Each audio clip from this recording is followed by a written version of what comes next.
أعوذ بالله السميع العليم من الشيطان اللعين الرجيم بسم الله الرحمن الرحيم الحمد لله رب العالمين وصلى الله وسلم على سيدنا ونبينا محمد وآله الطيبين الطاهرين اللهم صل على محمد وآل محمد مؤمنين ومؤمنات brothers and sisters السلام عليكم ورحمة الله وبركاته.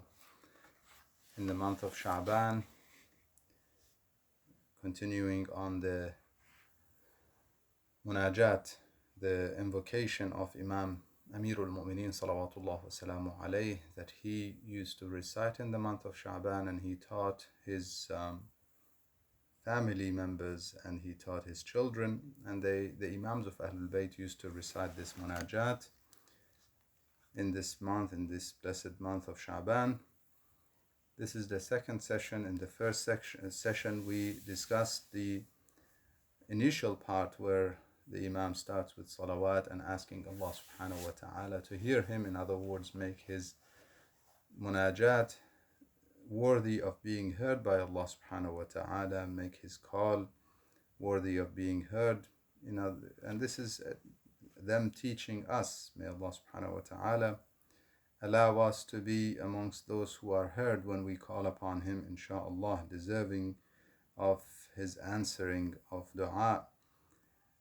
And we discussed why, or what are the things that help us be heard or help our munajat become worthy, or our dua become worthy of being heard.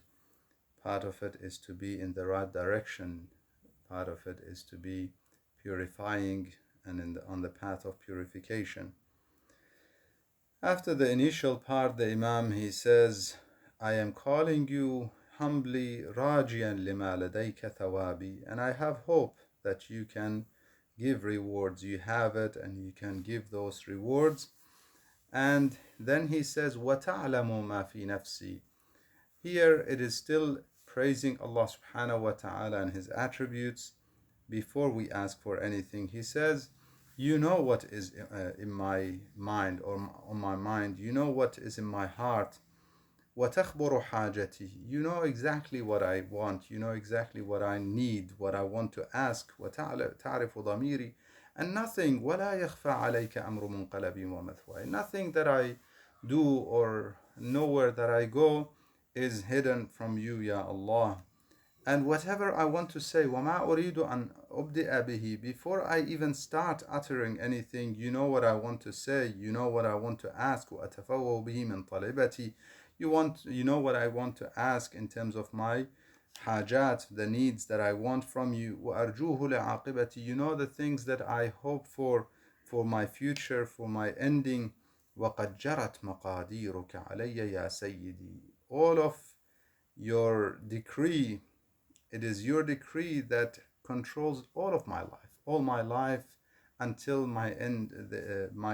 In fact, it is all through your decree. وَقَدْ جَرَتْ عَلَيَّ يَا سَيِّدِي وَمَقَادِيرُكَ عَلَيَّ يَا سَيِّدِي فِيمَا يَكُونُ مِنِّي إِلَى آخِرِ عُمْرِي. Until the end of my life, your decree is what controls, or what is determining what happens in my life.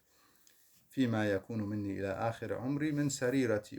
Whether I hide it or I display it, it is all through your decree. وبيدك لا بيد غيرك. It is in your hand, not in anyone else's hand. زيادتي, my increase or my decrease. Increasing in deeds, increasing in sustenance, increasing in anything, or decreasing, it is all in your hand. وَنَفْعِي وَضَرِّي. Whatever brings goodness to me, whatever brings the good things or fortunes to me are in your hand. Whatever brings harm to me is also in your hand. وَضَرِّي. This part speaks of the decree of Allah subhanahu wa ta'ala. First, regarding the knowledge of Allah subhanahu wa ta'ala. وَتَعْلَمُ مَا فِي نَفْسِي. His knowledge is not only covering what has happened or what is happening, it covers what is to happen until the day of judgment. That is one thing which is very important to reflect on. So one issue is his knowledge. Then the Imam brings the maqadir, the decrees of Allah subhanahu wa ta'ala. He says, it is your decree that happens until the end of my life. Whatever is to happen until the end of my life, it is through your decree. وَبِيَدِكَ, it is in your hand. Whatever happens to me in terms of goodness that happens to me or bad things that happen to me, anything that happens to me, زِيَادَتِي وَنَقْصِي وَنَفْعِي وَضَرِّي, all of these things are in your hands. There are a few questions to, in fact, address, and I'll be very brief, inshallah, though this particular discussion is a very deep and very detailed discussion. In fact, scholars and theologists and, in fact, philosophers have gone on and on for centuries, for as long as we know, in terms of this very discussion of qada and qadar, decree of Allah subhanahu wa ta'ala and the destiny, and also in terms of the knowledge of Allah subhanahu wa ta'ala versus what happens in life. Are we in control? Is He in control? Can we take His control out of the equation, and so on?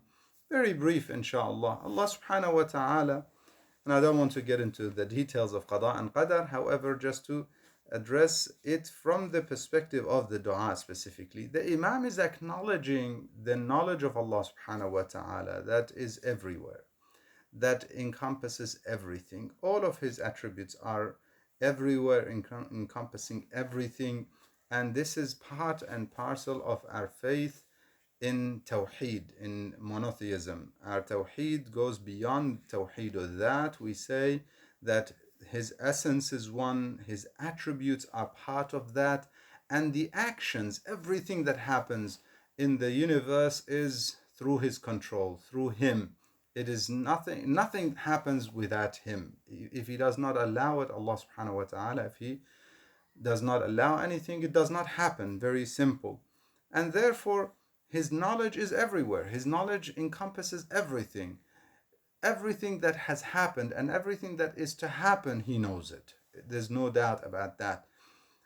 Does it mean that we have no control? No. Part of the way He has set the universe, part of the way that He has set this world, is that we have certain control or certain level of influencing our future, what is to happen. That level of influence that we have, He knows it. He knows what is to happen based on what we decide. When I get to an intersection, I decide which way I'm going to go. Allah subhanahu wa ta'ala knows what I will decide and knows what I will which way I will end up going. Whether He allows it or not, that's a different story. Sometimes I have a full intention of doing something and it doesn't happen. Imam Amirul Mu'mineen salawatullah wa salamu alayhi, he clearly says in a beautiful statement that I know Allah subhanahu wa ta'ala through the breaking of the strong intentions, azaim. Azaim is when somebody has a strong intention and he has made preparation. In fact, it's not just a state of mind, I want to do something. Like that guy, he says, I want to marry the daughter of the king or the princess. And a poor guy, he said, at 50% of the equation or the situation is resolved. How so? He said, I have all intentions and I have accepted. Now it's only their side, whether they will accept it or not. This is not a azima. A azima is when somebody has made a good intention of doing something, a strong intention of doing something, and they have thought about it, they have prepared for it, they're ready to go. I want to go on this trip. I have the keys, I have the car, I have the gas in the car is well inspected, everything is good, and I want to start the car. Something happens, whatever, the car doesn't start for some reason, or something else occurs that I don't end up going to where I want to go. That is the azaim that Allah subhanahu wa ta'ala sometimes affects those azaim. And in those situations, Amirul Mu'mineen salawatullah wa salamu alayhi, he says, I know the presence of God when that happens, or in those occurrences. Obviously we know Him through everything happening, but that's a confirmation that now you're in control, mankind. Show me how much you are in control. A very good example is, in fact, the pandemic that we're going through.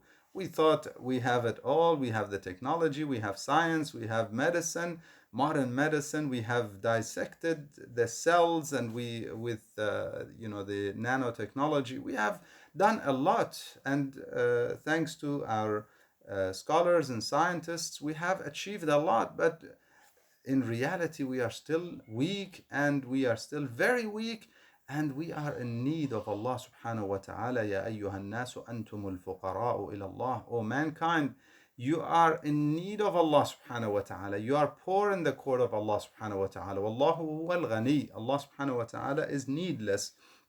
It is His decree ultimately that will happen.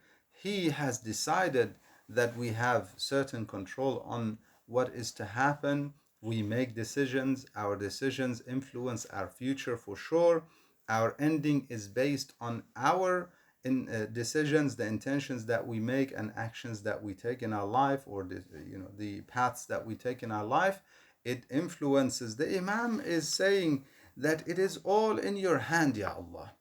It is your maqadir, it is all your decree, and it is all based on your decision, in the sense that if you want, I can make a decision to start studying. If you don't want me to achieve in my research or my studies, it will not happen. It is all in your hands. Ziyadati. I increase in knowledge, I increase in wealth, I increase in anything, it is in your hand. Or I decrease, it is in your hand as well. Something brings harm to me. This is a good, in fact, reflection during the time that we are in as well. That nothing will happen. Nobody will get sick if Allah subhanahu wa ta'ala doesn't want them to. It doesn't mean that I don't do my part, I don't protect myself, I throw myself into danger, and I say, well, it's in the hands of Allah subhanahu wa ta'ala. If He wants me to get sick, I will get sick, and if He doesn't want me to get sick, no, He has made certain consequences or certain reactions for certain actions. This is part of His decree, His qada. And if I decide, as part of what I do, that I protect myself, then I will be going to His destiny of me being safe or safeguarded from certain harms that could happen to me. And if I decide that I want to do the opposite and throw myself into danger, then I have gone to His destiny of me harming myself or getting sick or whatever else it may be. Therefore, the Imam here is acknowledging, coming back to the Munajat, is acknowledging that it is in your hands. I can do my part.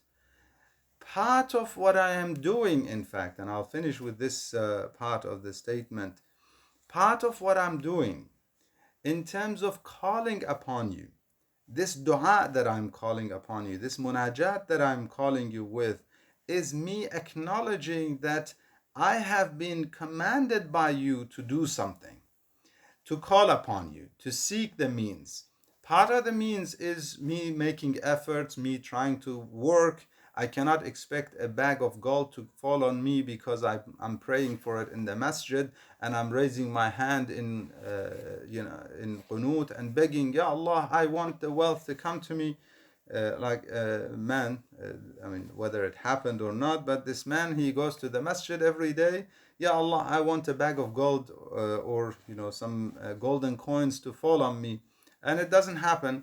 Day after day, one day he is leaving the masjid and he slips and falls, and he turns around and he says, Ya Allah, okay, you don't want to give us money, why are you pushing now?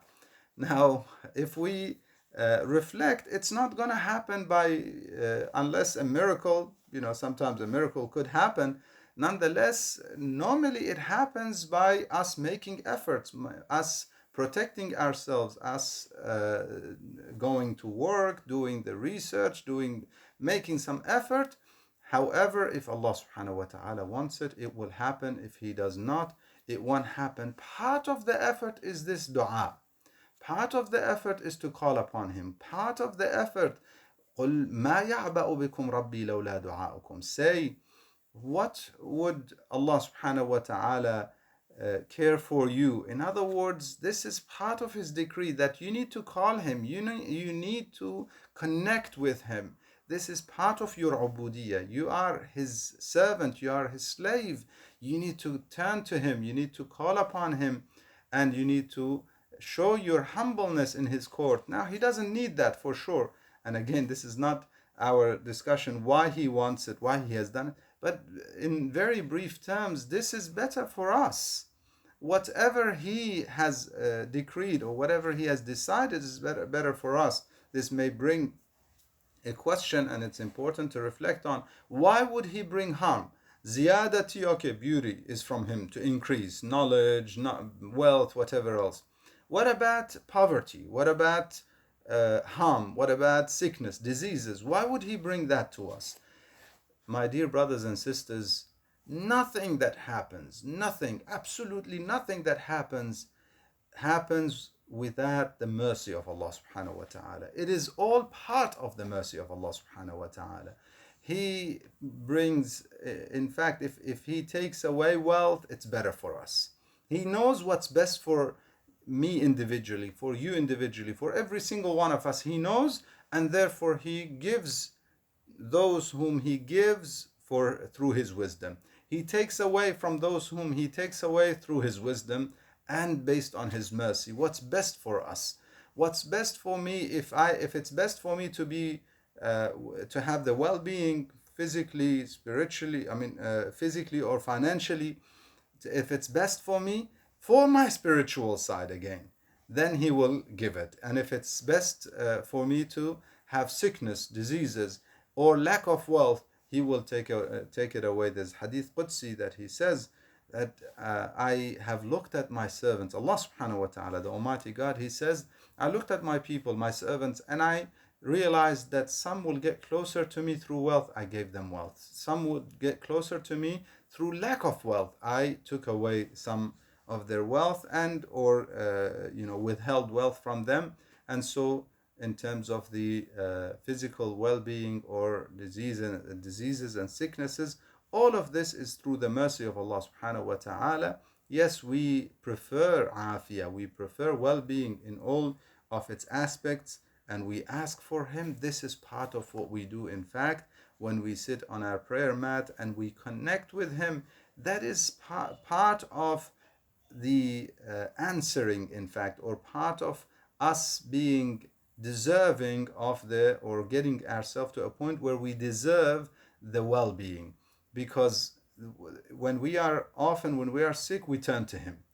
Often when we are experiencing financial difficulties, we turn to him.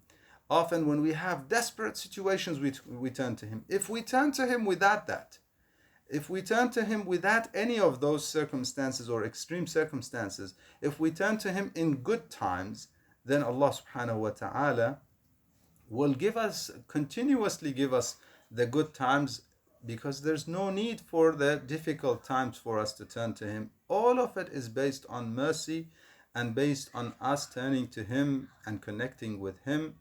This is what's best for us, and therefore he decrees it for us. We in fact expose ourselves to the best through our dua. قُلْ مَا يَعْبَأُ بِكُمْ رَبِّي لَوْلَا دُعَاؤُكُمْ. And therefore the next part he says, فَلَقَدْ كَذَّبْتُمْ. You have been unsincere, you have lied, you have denied, and therefore his punishment is necessary. فَسَوْفَ يَكُونُ لِزَامًا. We ask Allah subhanahu wa ta'ala to make us amongst those who recognize his knowledge and his decree, and recognize that everything is through him, and those who turn to him in good and bad, in difficulty and in ease, therefore we become deserving of his mercy and blessings and the ease rather than the difficulty. We ask him to make us amongst those who listen to what's said and follow what's best. Walhamdulillahi Rabbil Alameen, wa sallallahu wa sallama ala Sayyidina Muhammadin wa alihi at-tayyibin at-tahirin. Allahumma salli ala Muhammadin wa ali Muhammad wa ajil farajah.